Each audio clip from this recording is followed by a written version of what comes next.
let's embrace being terrible and celebrating getting a little bit better. In this video, I'm going to share 3 lessons I have learned since starting my YouTube channel. And the reason I wanted to make this video is because I think we have this obsession, especially in the United States, around Insta success. We look at people on social media and we think, oh, they became a millionaire overnight, or oh, they became a famous content creator overnight.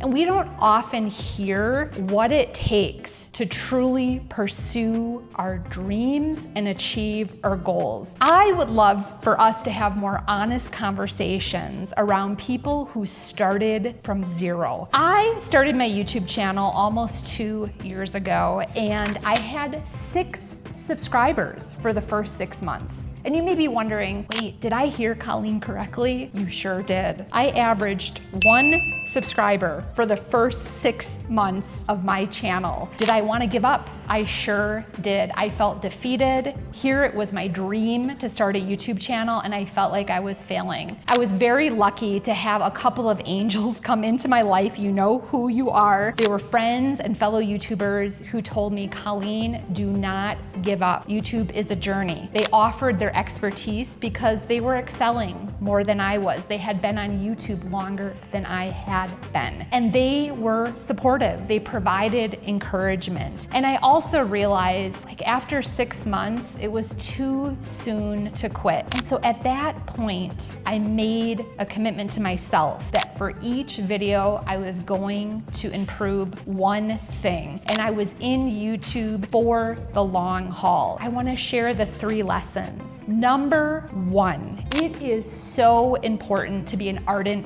researcher. Number 2, it's important to be a feedback forager. And number 3, it's important to be a bar raiser. Because I want you to hear this video and think about certain areas in your life where you are terrible and you want to get a little bit better. And I'm going to talk about at the end of this video who my inspiration was in making this video. Okay, let's start.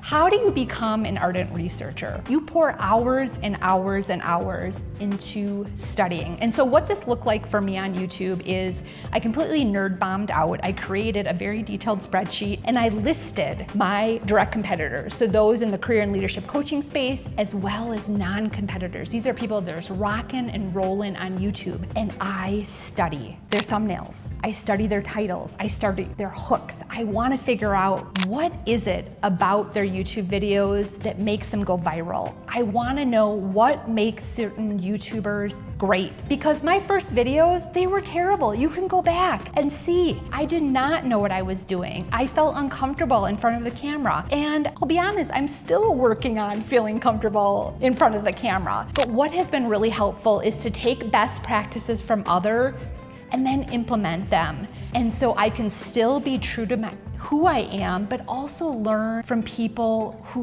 really have taken time. They have spent years and years in perfecting their YouTube videos. What I would say for you then is to figure out, are there certain areas of your life where you find yourself, you're immersed in a certain topic and you're in the flow. Hours go by, you're energized, you feel so excited about learning. And as an example, I met a guy yesterday, John. He had no idea how to garden. He decided, I'm gonna learn about gardening. So he watched YouTube videos, and now he has such a passion for gardening. I loved it. Like, I'm not into gardening, but it was so fun to see John just light up. And so he joined a community garden, and now he shares his knowledge that he's learned on YouTube with others who are beginning their gardening journey. The second question I would ask, are there certain topics where you could see yourself studying? And I'm gonna give you an example. I have a few different friends who went to law school. What did it take? They had to study for hours and hours for the LSAT. For those friends who wanted to practice as attorneys, they studied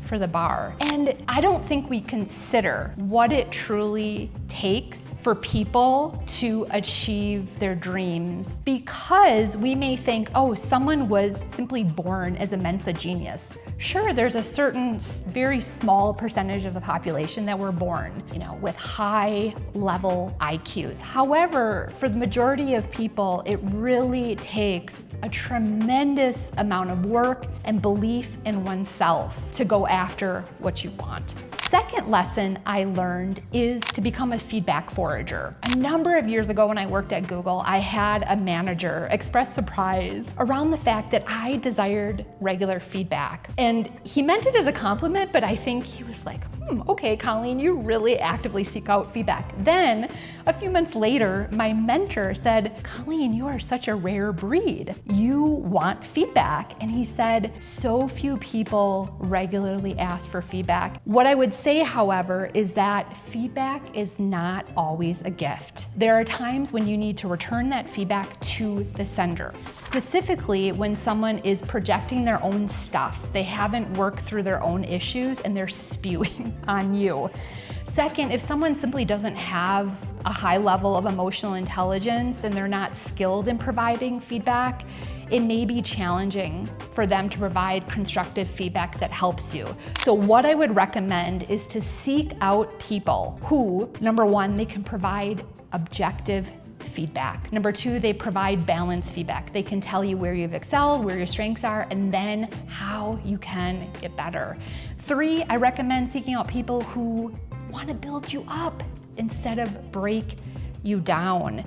And then finally, I would really be discerning in what type of feedback really resonates with you. It's also important to consider, should you ask for advice? And this is a topic I need to explore more, but I think it's very interesting to start asking people, do you have advice? How can I improve my public speaking skills? How can I improve my YouTube videos? How can I become a better leader? Because with feedback, I think we've all experienced pretty vague feedback.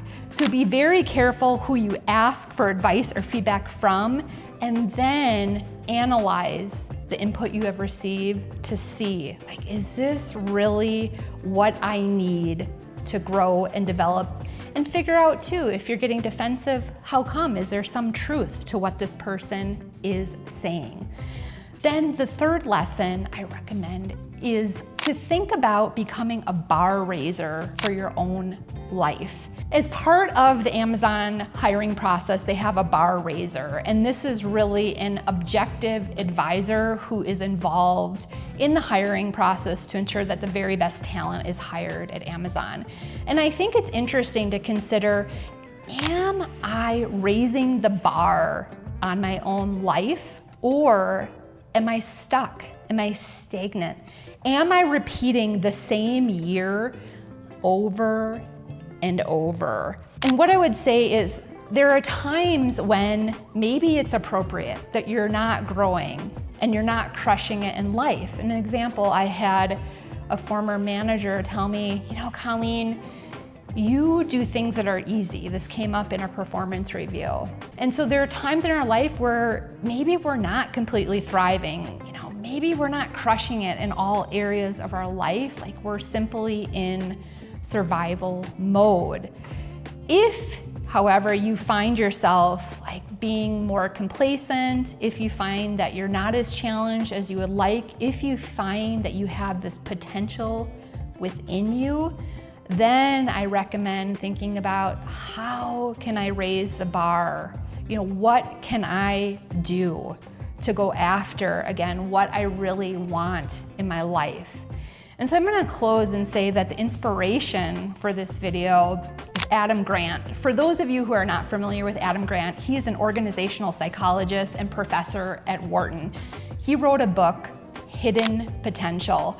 I found such inspiration in hearing the adversity and the challenges that Adam overcame in his life, specifically diving and how he was a terrible diver, the worst diver on his team in high school, and how he became a great diver. Number 2, writing. When he first joined Harvard, he was told he needed to take a remedial writing class. And now Adam is a New York Times best-selling author. And then 3rd, teaching. When Adam first started teaching, he said he was terrible. He received brutal feedback. And he has shared some. I'll include a Big Think interview that he did. I mean, brutal feedback. He could have given up and thought, I'm not meant to teach. Instead, Adam committed to becoming better. And now he is a top-rated professor at Wharton and has been for 7 years straight. I recommend really thinking about your own potential and figuring out, do I have an honest assessment of my skills, my abilities, and talent? Or am I really just taking a back seat in my life instead of getting in the driver's seat and really feeling more confident, putting in the time, putting in the work, and believing in myself? I would love to know from you, what are you terrible at? Let's celebrate, as I mentioned in the beginning of the video, let's celebrate being terrible. Comment below if my videos resonate with you. I would love to have you as part of a positive global community of people. Please subscribe, like, and thank you everyone for taking time to tune in. Until next time.